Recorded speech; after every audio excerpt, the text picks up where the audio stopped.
اعوذ باللہ من الشیطان الرجیم بسم اللہ الرحمن الرحیم الحمد للہ رب العالمین والصلاة والسلام علی محمد وآلہ الطاہرین اما بعد. ناظرین محترم، ہم مکی حجازی صاحب کے جملہ کلپس کا جواب دے رہے تھے اور انہی میں سے ایک بات انہوں نے یہ کہی کہ شیعت جو ہے وہ ایک اجمی سازش ہے. آپ کلپ ملاحظہ فرمائیے. شیعہ ایک تحریک ہے، دین عربوں کے خلاف ایک اجمی سازش ہے. ناظرین محترم، آپ نے کلپ ملاحظہ فرمایا، اور اجمی سازش سے ان کی مراد یہ ہوتی ہے کہ یہ ایران میں رہنے والے جو حضرات ہیں انہوں نے سازش کی اور اس کی وجہ سے مذہب تشیع وقوع پذیر ہوا.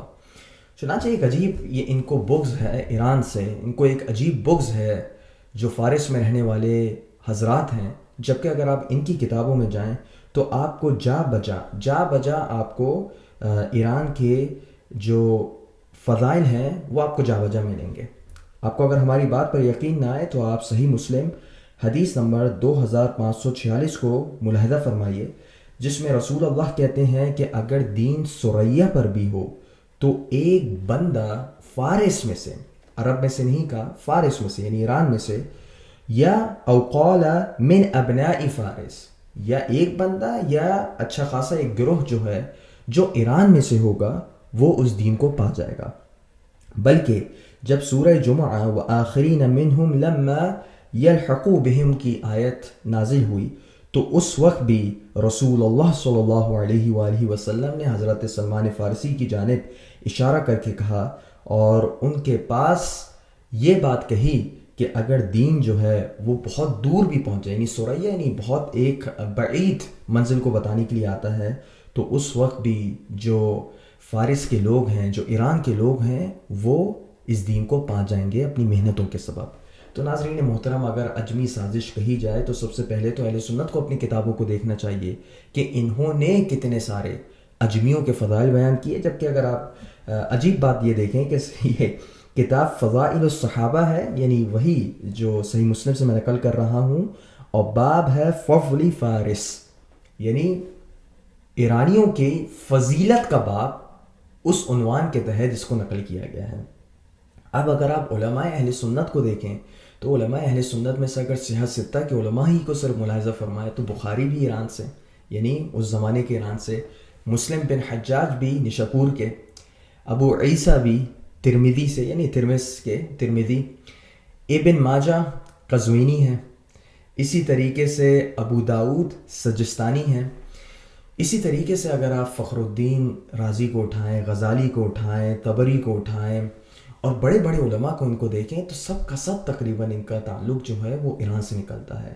مابعد کے علماء کی طرف آئیں تو حاکم نشاپور سے آپ کو سمجھ آ رہا ہوگا کہ نشاپوری ہیں، ابو نعیم الاصفہانی، اسی طریقے سے اور کتنے سارے علماء کا تذکرہ کیا جا سکتا ہے جو ایران سے تعلق رکھتے تھے، صاحب تصنیف ہیں اور علماء اہل سنت کے ہاں بہت زیادہ قابل اعتماد ہے.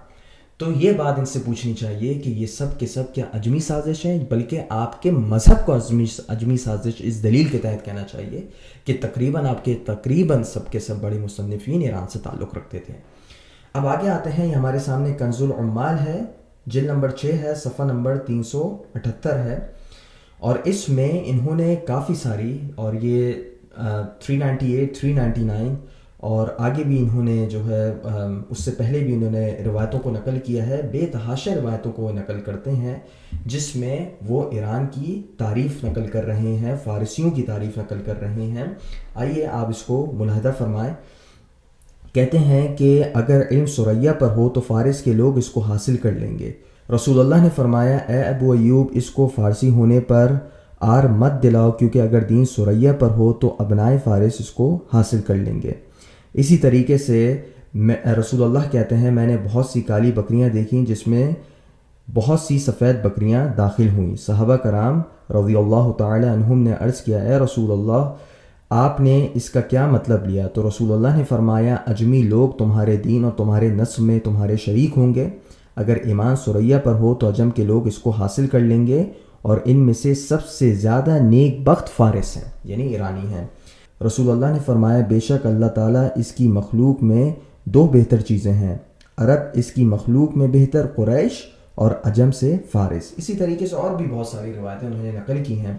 تو مولانا صاحب اگر اجمی سازش کہا جائے تو سب سے پہلے آپ کو اپنی کتابوں کو جاننا پڑے گا، ان کتابوں کی مصنفین کی جن کو آپ بہت قدر کی نگاہ سے دیکھتے ہیں ان تمام کی کتابوں کو جاننا پڑے گا۔ اور یہ اجمی سازش دراصل منکرین حدیث کا ایک سمجھ لیجئے کہ سازش ہے۔ اگر آپ منکرین حدیث کی کتابوں میں جائیں تو آپ کو جا بجا وہ حدیثوں کو ایک اجمی سازش کہتے ہوئے نظر آئیں گے۔